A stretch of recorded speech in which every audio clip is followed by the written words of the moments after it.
I hope आप सब अच्छे होंगे।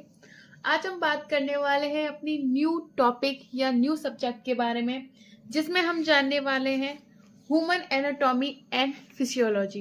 ह्यूमन एनाटॉमी एंड फिजियोलॉजी एक ऐसी सब्जेक्ट है जिसमें हम अपनी बॉडी के बारे में स्टडी करते हैं।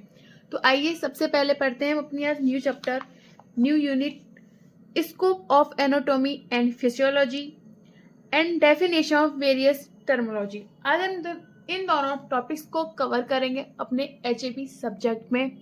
तो हमारे साथ वीडियो में एंड तक बने रहिएगा। लाइक एंड सब्सक्राइब करना बिल्कुल ना भूलें, इससे हमें मोटिवेशन मिलती है आगे अच्छी आप लोगों के लिए वीडियो बनाने के लिए। तो चलिए स्टार्ट करते हैं हम अपनी ह्यूमन एनाटॉमी एंड फिजियोलॉजी की पहली यूनिट। मानव शरीर की रचना एंड उसके कार्य क्या क्या है, इस चीज की हम उसकी स्टडी करते हैं। तो सबसे पहले हम जानेंगे कि ह्यूमन एनाटॉमी एंड फिजियोलॉजी होती क्या है। The systemic study of the human body is performed under to discipline if anatomy and physiology. जो हमारी मानव शरीर है वो दो अध्ययन करते हैं, या तो वो शारीरिक रचना का अध्ययन करते हैं हम, या जो हमारा कार्य करती है शारीरिक रचना उसका अध्ययन करते हैं। हमारी बॉडी जो कार्य कर रही है उसका अध्ययन करते हैं। सबसे पहले हम स्ट्रक्चर और फंक्शन, जो भी हमारे वर्क हो रहे हैं, क्या वर्क है किसका कैसे, उस चीज की स्टडी करते हैं। तो हम पढ़ेंगे एनाटॉमी क्या होती है। Anatomy is a made up of two Greek words, an means up and temos means cut. Anatomy जो है वो हमारी एक ग्रीक वर्ड से बनी हुई है। एन का मतलब होता है ऊपर का हिस्सा एंड टीमोस का मतलब होता है काटने का हिस्सा। Anatomy is the science of the body structures and correlations among the various body structure। जो हमारी संरचना है शरीर की वो विभिन्न अंगों से बनकर बनी हुई है, उसका तालमेल किससे है, विज्ञान से, हमारी से। फिजियोलॉजी क्या होती है। Physiology is a made of two Greek word, physics and logics. Physiology भी हमारी दो वर्ड से मिलकर बनी है। फिजिक्स माने नेचर प्रगति, लॉग्स माने स्टडी या अध्ययन। Common to form the term physiology, ये दोनों शब्दों से मिलकर बना है। Physiology is the study of the function of the structure. इसमें हम क्या करते हैं, जो भी हमारी संरचना है उसकी क्या फंक्शन है, उसका क्या कार्य है, उसकी स्टडी हम फिजियोलॉजी में करते हैं। तो आई होप आपको ये डाउट क्लियर हो गया होगा कि एनाटॉमी क्या होती है, फिजियोलॉजी क्या होती है। एनाटॉमी में हम अपनी बॉडी स्ट्रक्चर के बारे में पढ़ते हैं और फिजियोलॉजी में उनके फंक्शन के बारे में स्टडी करते हैं, जो भी हमारी बॉडी स्ट्रक्चर होते हैं। अब हम पढ़ते हैं हमारा टॉपिक स्कोप। क्या क्या स्कोप हो सकता है। Study of human anatomy provides an essential base for the understanding of physiology and pathophysiology. जो भी हमारी शारीरिक संरचना एवं कार्य हैं किसके, HAP के, उसको समझाने के लिए मानव संरचना का अध्ययन किस तरह से करना है, वो क्यों जरूरी है, ये हमें महत्व प्रदान कराती है। Helpful in the study of human evaluation and development. मानव के विकास, उसके डेवलपमेंट में उसकी गतिविधि के अध्ययन के लिए भी आवश्यकता है। जैसे किस तरह से मानव का विकास हो रहा है, ये किस तरह से उसकी गतिविधि है, किस तरह से उसका डेली रूटीन है, इस चीज का अध्ययन भी हम HAP के अंदर पढ़ते हैं। क्योंकि हम देखते हैं कि हमारा हैंड मूव कर रहा है, कि हम घूमने जा रहे हैं, हमारी जो बॉडी है वो वर्क कर रही है, तो ये चीज का हम किस चीज के अंदर अध्ययन करेंगे, HAP सब्जेक्ट के अंदर। To understand the pathology of disease and pathological change. इसके अंदर हम ये भी चीज करते हैं कि हम अपनी जो भी डिसीज है, जो भी हमारे रोग हैं, ये जिनमें परिवर्तन आता है, उस चीज को भी हम समझते हैं अपनी HAP के अंदर। To determine the technique of surgeries. जो भी सर्जरी मतलब जो भी चिकित्सा जो सर्जरी होती है उनकी कौन कौन से टेक्निक होती हैं, उस चीज का भी अध्ययन हम अपनी HAP में करते हैं। As a foundation for advance scientific study. जो भी हमारे वैज्ञानिक हैं उनकी उन्नति के लिए, और जो हमें न्यू टेक्निक अपनानी है, न्यू खोज करनी है, उस चीज की स्टडी हम किस में करते हैं, HAP में। To understand the effect of various factors in the physiological process and it effect like change in the environment ETC।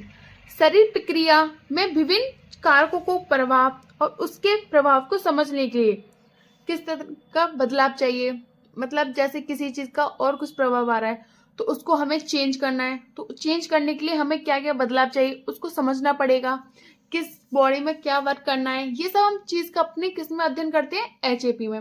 ये सब क्षेत्र होते हैं कि हम किस किस क्षेत्र में एचएपी का अपना अध्ययन कर सकते हैं।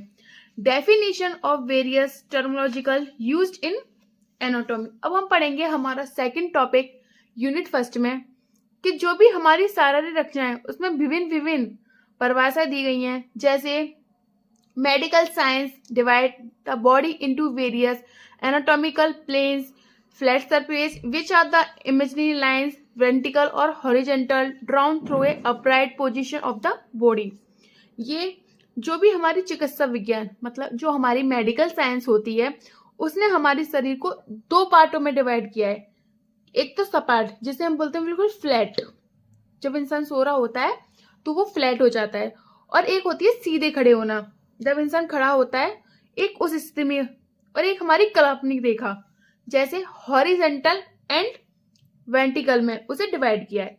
मेडिकल साइंस ने हमारी इन स्टडी में इनको डिवाइड किया है, खड़े रहना, flat, horizontal, vertical. The anatomical terminology of the body can be study under 3 group. जो हमारी एनाटॉमी है टर्मिनोलॉजी वो 3 पे स्टडी की गई है, जैसे directional terms, planes of body, body cavities मतलब क्या दिशानात्मक है उसकी, किस दिशा में, या जो भी उसका अनुभागीय है वो किस तरह से उसका तल है, या शरीर का गुहा कैसा है, इस तरह से। सबसे पहले हम पढ़ेंगे डायरेक्शनल टर्म्स। डायरेक्शनल से समझ में आ रहा है दिशानात्मक शब्दावली। Directional terminology are used to located one body structure with respect to other. जो भी हमारी दिशानात्मक शब्दावली का प्रयोग एक शरीर संरचना की दूसरे के सापेक्ष स्थिर बताने के लिए होता है।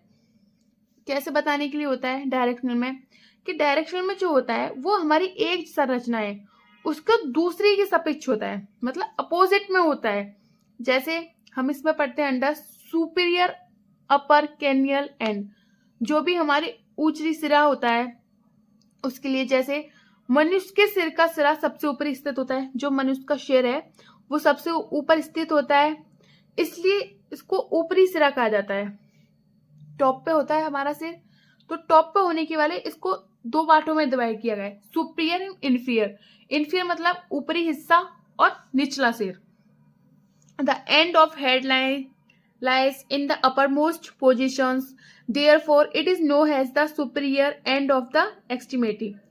मनुष्य के सिर का सिरा, जो मनुष्य का सिर होता है जिसको हम लोग खोपड़ी बोलते हैं, उसका जो ऊपर सिरा होता है वो सबसे ऊपर स्थित होता है, टॉप पे होता है, इसलिए इस सिरा को ऊपरी सिरा कहा जाता है। इंफीरियर लो एंड लोअर मतलब लोअर से हम क्या समझ रहे हैं, निचला सिरा।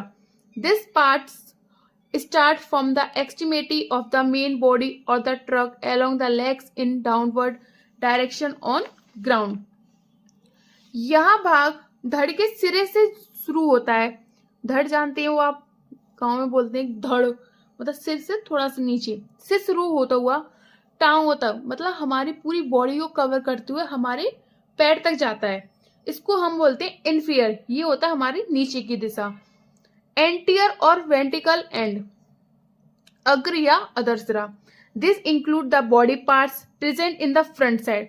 इसमें क्या होता है हमारे एंटीरियर में कि जो हमारी बॉडी साइड के आगे हैं, जैसे हमारी छाती, पेट, ईटीसी, जो भी हमारे आगे हैं उनको हम बोलते हैं एंटीरियर।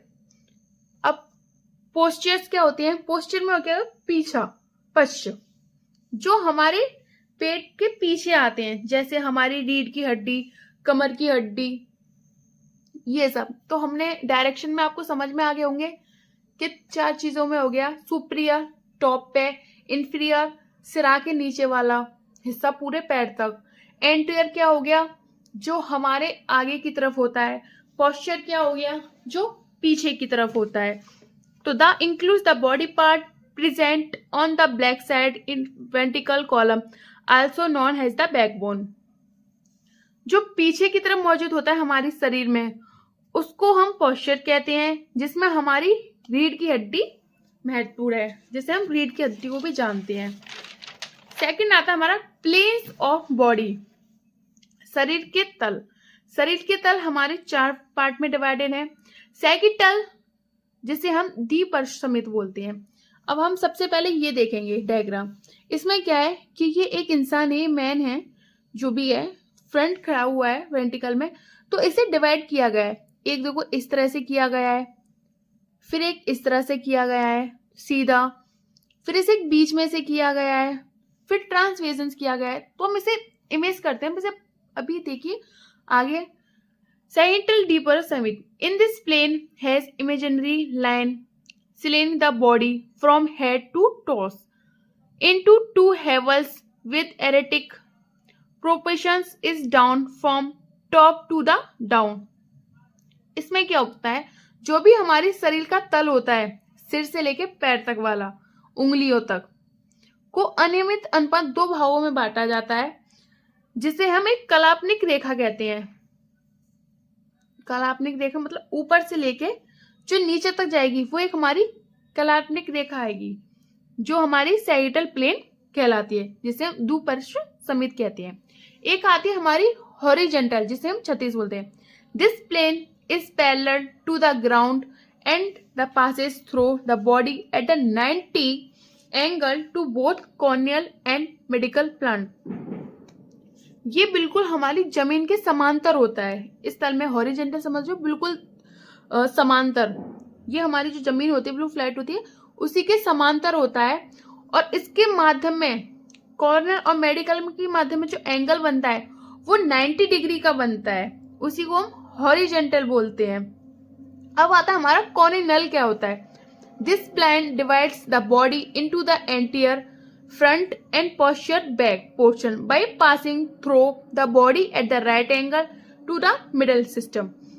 इसमें बोला है इसने कि जो हमारी शरीर के तल का जो भाग होता है, समकोण जो होता है, उसे 2 भागों में बांटा जाता है।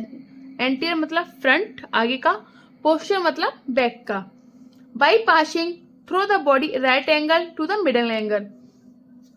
फिर इन्हें विभाजित किया जाता है मध्य भाग में और सीधे भाग में, कोनल भाग। एक आता है हमारा बॉडी कैविटीज, शारीरिक गुहा। शारीरिक गुहा मतलब स्पेस होता है हमारी बॉडी में। कैविटीज का मतलब होता है खोखलापन होता है। तो बॉडी कैविटीज, शारीरिक गुहा। Cavities are the space of the body, शरीर के खाली स्थान में गुहा कहा जाता है। Containing viscera and internal organs, जिसमें अंतरंग और आंतरिक अंग होते हैं, मतलब इंटरनल ऑर्गन बाहर के अंग होते हैं। The 2 main cavities of the body are dorsal cavity and ventricle cavity. इसमें 2 कैविटीज होती है हमारी, इसको हम डोर्सल कैविटीज या वेंट्रल कैविटीज कहते हैं। Ventral cavity is the last cavity which is further sub divided into the thoracical and abdominal pelvic cavity. जो वेंट्रल कैविटी होती है, जो हमारी अधर गुहा होती है, वो सबसे बड़ी कैविटी होती है, जो सब डिवाइडेड होती है। मतलब जो हमारी वेंट्रिकल कैविटी होती है वो भी डिवाइडेड होती है, जो हमारी होती है वक्षी या उदर श्रेणी में, थोरैकिकल एंड अब्डोमिनोपेल्विक कैविटी में डिवाइडेड होती है। Both this cavities are separate by डोमोसेप्ट रेस्पिरेटरी मसल्स कॉल्ड डायफ्राम। ये दोनों जो हमारी कैविटीज होती हैं, ये हमारी रेस्पिरेटरी मसल्स को अलग अलग रहती हैं, जिससे हमारा डायफ्राम कहते हैं। ये दोनों जो कैविटी होती है ये हमारी रेस्पिरेटरी मसल्स से अलग होती है, जिसको हम क्या कहते हैं, डायफ्राम। डायफ्राम हमारा कहाँ होता है, प्लीज आप ये लोग हमें कमेंट करके बताइए। अगर आपको हमारी वीडियो अच्छी लगी हो तो लाइक एंड सब्सक्राइब करना ना भूलें। आज की इस वीडियो में हमने कवर की अपनी यूनिट 1, जिसमें हमने पढ़ा scope of anatomy and physiology, क्या हमारा क्षेत्र है एनाटॉमी एंड फिजियोलॉजी में, and definition of various terminological. हमने इसमें 3 टर्मोलॉजिकल पढ़े, direction, planes and body cavities. अगर वीडियो अच्छी लगी हो तो अपने दोस्तों के साथ लाइक करें, शेयर करें। हमारे साथ वीडियो में एंड तक बने रहने के लिए थैंक